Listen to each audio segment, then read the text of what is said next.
So now we're going to do a superfood smoothie, and we're going to use our actually Brazil nut milk this time.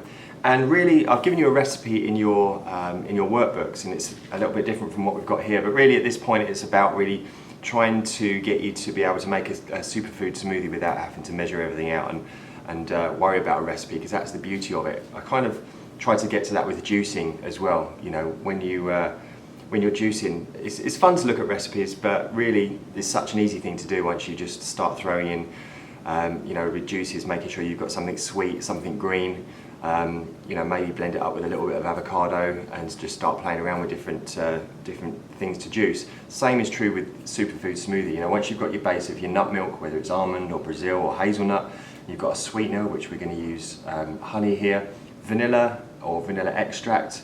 Always works really well in a smoothie. And then some kind of frozen fruit. We've got banana and blueberries. And then this is your kind of superfood component. So, you know, you might want to just start working with whatever superfoods you find really beneficial for you. We've got just a mixture of green powders here. One's spirulina, then we've got a general, I'm trying not to say the brand name, but it's actually vitamin oil green. It's actually a really good one, so I don't mind saying that. And then we've got some wheatgrass powder here as well. And some goji berries, which these goji berries are actually very soft and very moist, but if you get a kind of goji berry that's not quite as soft and moist as that, you could just soak them for a little while. And you can throw in the soap water with the actual goji berries if you've soaked them. So let's get going with the nut milk. Frozen fruit in there. Just going to put this to one side so that when I do the vanilla, you can see everything that's going on.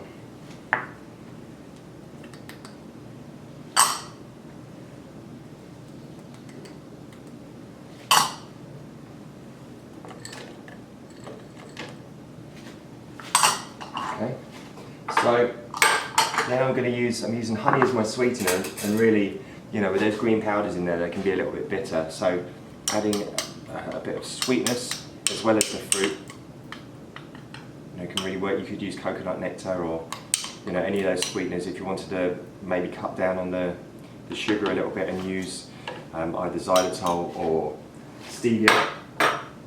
You could definitely do that. So with this vanilla pod, you can tell this is a good one because of the fact that it's very kind of it's kind of almost glistens. It looks almost like wet on the outside, and it's very, very pliable. So you just want to take the tip of your knife and go all the way down that lengthways. Actually, I'm just going to cut it off there and do this bit separately because that's a bit kind of skewed.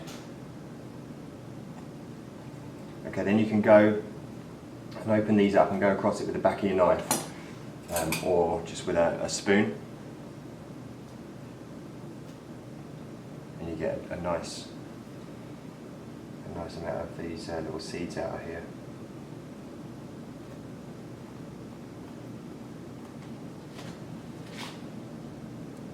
This is, you can tell it's a good one because it's really sticky. The seeds are really moist and sticky. And then you can, with these parts, you can actually dehydrate those and then grind them up into like a vanilla powder. Or you can actually, if you wanted to put a couple of these little pieces in, if you've got a strong blender like a Vitamix or a Blendtec, this will blend these up, so you can put those in there as well. Or you can just pop those into some water or some of your favourite sweetener, like an agave vanilla infusion. Lots of stuff you can do with those. And then just blend. And also it really works well with the frozen fruit if you chill the nut milk first as well. And there's nothing worse than a warm smoothie.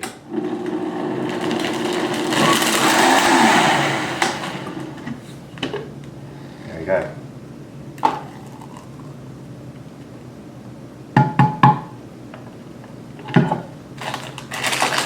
So that is just a great way to get the superfoods into your eating plan. You know, first thing in the morning to have one of these smoothies, set yourself up for the day, and you know you've got just some really intense nutrition in there.